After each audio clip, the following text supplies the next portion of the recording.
Hey guys, Cody here. Um, this video, I'm going to talk about specifically some concerns or issues or things I've been seeing for those that I've been working with towards taking the DSAT or the BEX. And so I wanted to give some, or been seeing in some of the groups, like the Becoming a DSS Agent Facebook group. And so I want to give a little feedback. And then I also discovered something I didn't discover it. Someone put me onto it, a change in a document that people have been utilizing to prepare.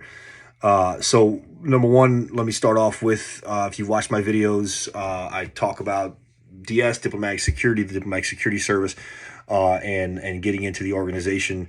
If you're familiar with my background, it took me 3 tries to get in. I got in. I spent about 10 years in.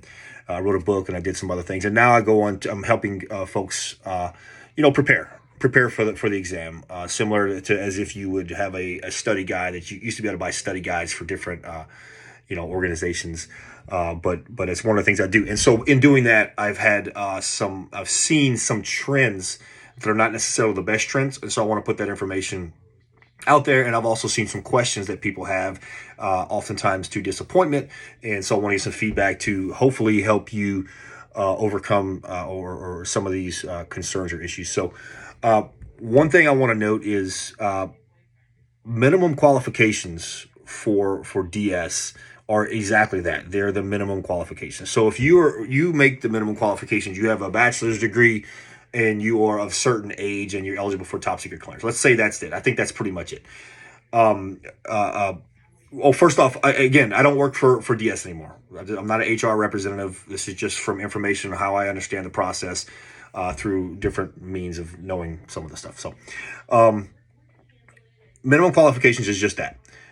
You are going up against some very competitive people, right? So if you just have a bachelor's degree with hardly any work experience, the chances of you getting past, you might pass the DSAT, right? The particular portions of the DSAT, the way it's set up now, and you might get to the QEP and you might not make it, or you get past the QEP. And once they evaluate you at the BEX, they might say, "Oh, he or she's pretty good," but maybe they don't have as much experience as we'd like.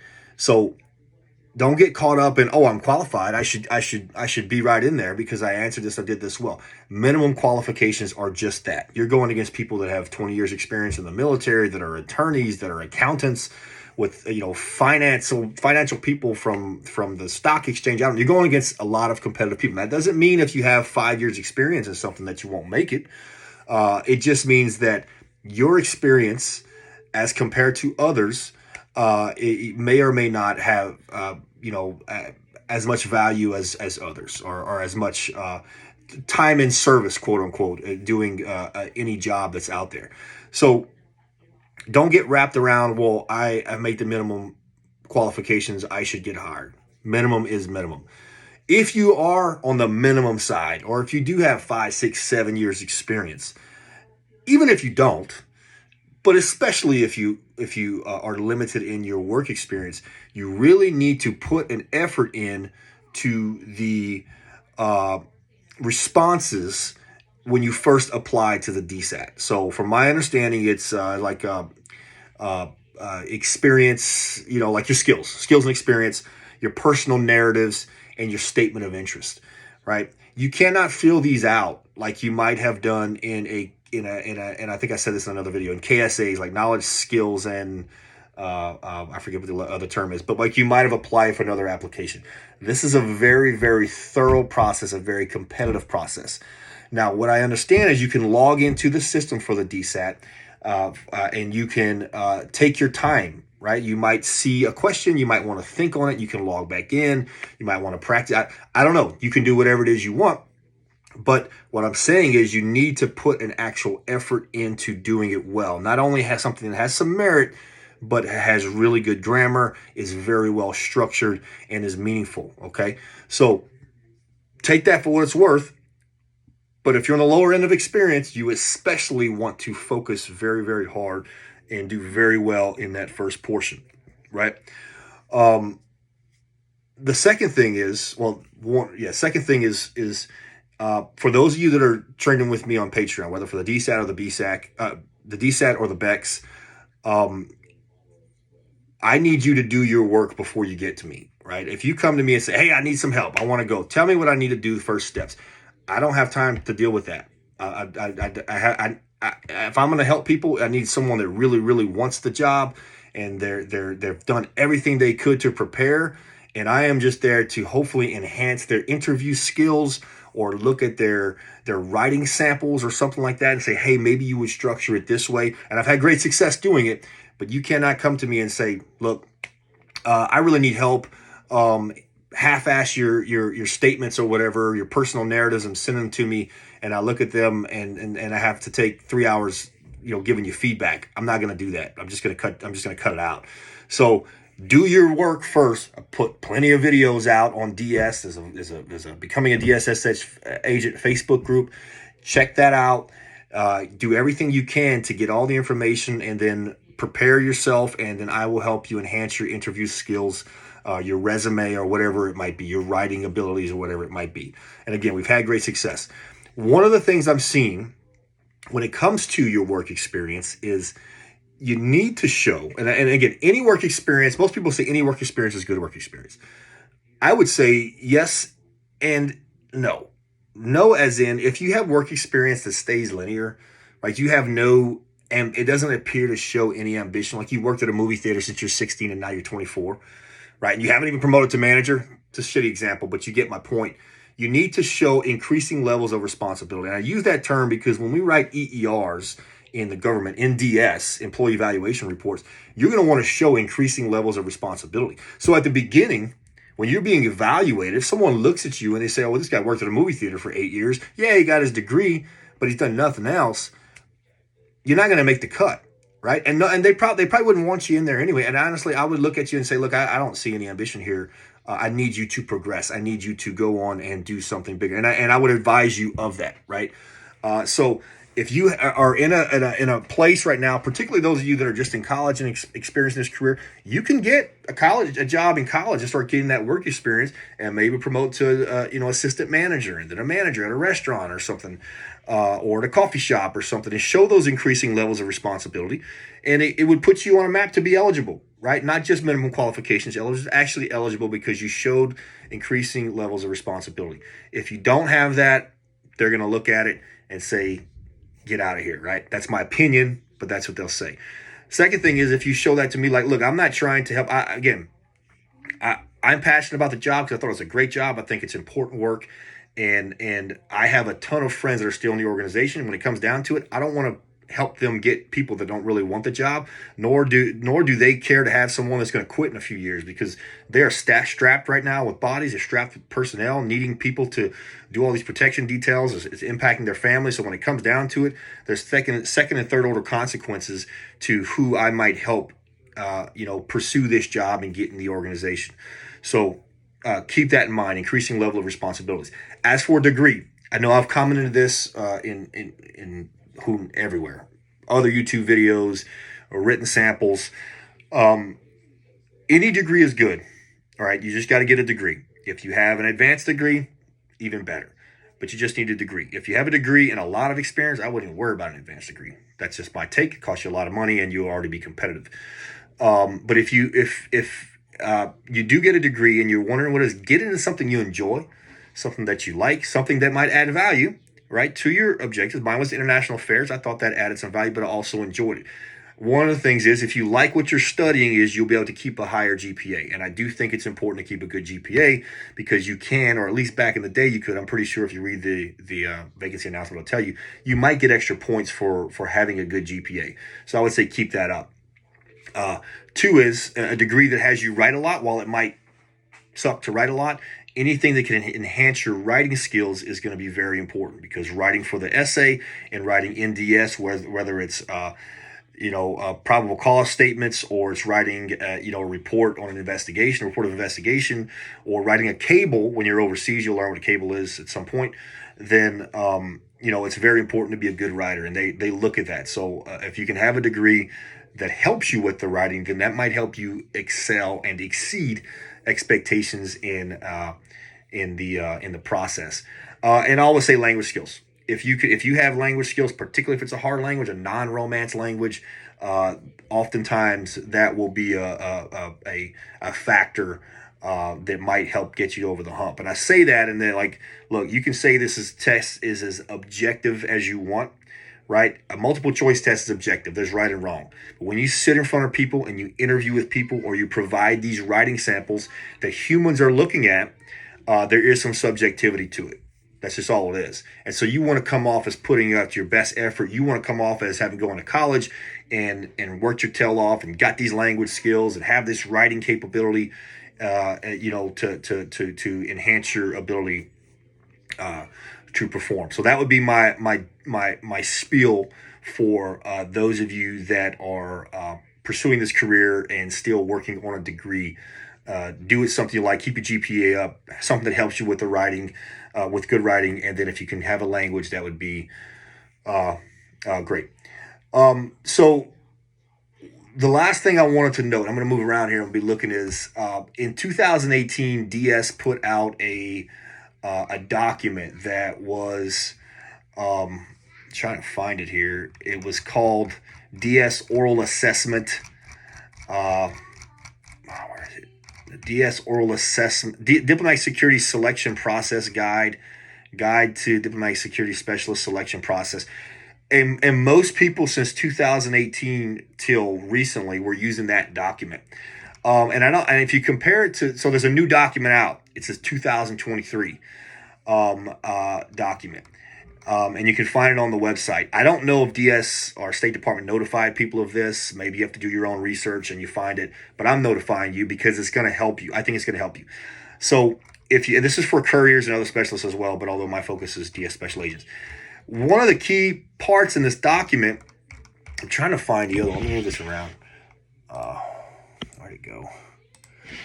I'm not the most tech savvy, guys. Anyway, so one of these the pieces in the document that has changed, and there's probably other pieces that have changed, but this was brought up to me, and so I think it's extremely important. So when you go to the past, so C, which is past behavior interview, under the structured interview process, C talks about the different dimensions. And in the 2018 document, it says dimensions scored in this exercise. It gives you 7 dimensions, right? There's 12 dimensions total. It gives you 7 dimensions. Planning an organization, working with others, cultural adaptability, initiative and leadership, objectivity and integrity, oral communication, and composure. The way it's written doesn't make it clear that they're going to test you on these 5, because the way it works is there's 5 dimensions they're going to test you on. Under each dimension, they're going to give you 2 questions. You get to pick, so it's a total of 10 questions. You get to pick a question under each dimension for a total of 5. Clear as mud. Just go read the document.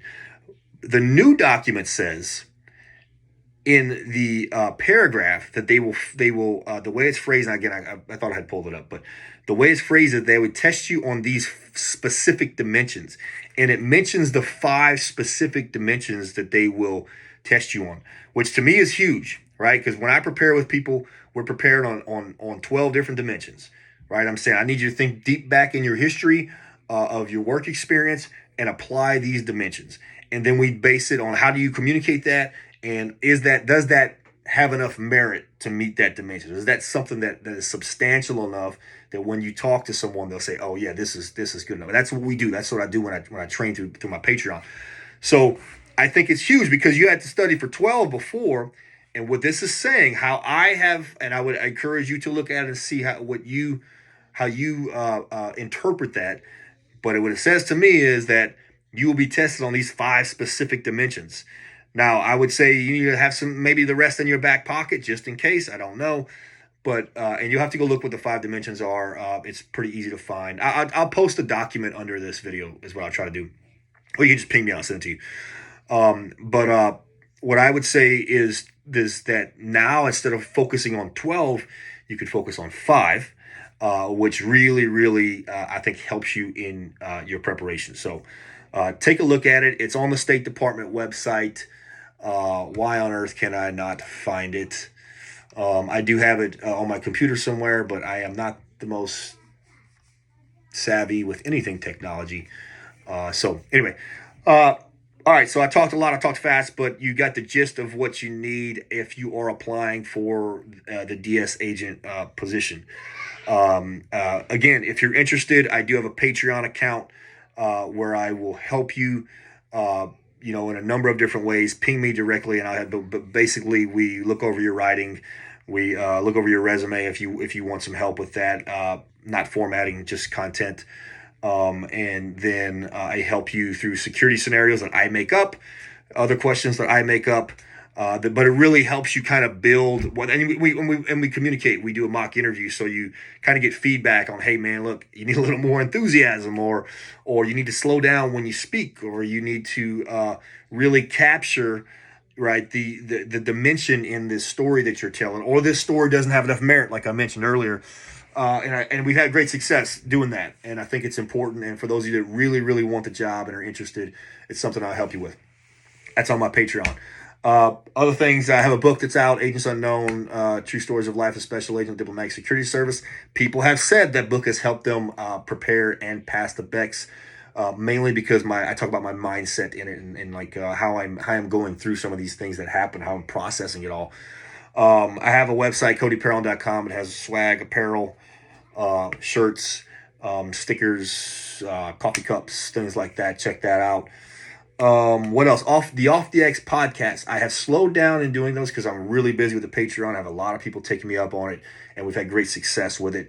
But I am still doing the podcast. I'm at 50,000 downloads. I think 20 or so episodes, and I plan on doing a couple here in the coming months.